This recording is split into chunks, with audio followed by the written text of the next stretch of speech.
মানবতা বিরোধী অপরাধের মামলায় মৃত্যুদণ্ডপ্রাপ্ত জামায়াত নেতা এটিএম আজহারুল ইসলামের আপিল শুনানির অনুমতি দিয়েছে সুপ্রিম কোর্ট।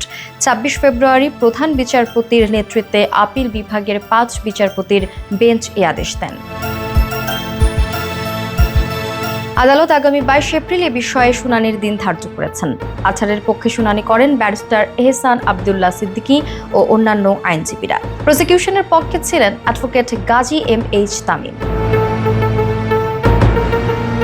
এর আগে ২০১৪ সালে আন্তর্জাতিক অপরাধ ট্রাইব্যুনাল আজহারকে মৃত্যুদণ্ড দেন। পরে আপিল বিভাগ রায় বহাল রাখে।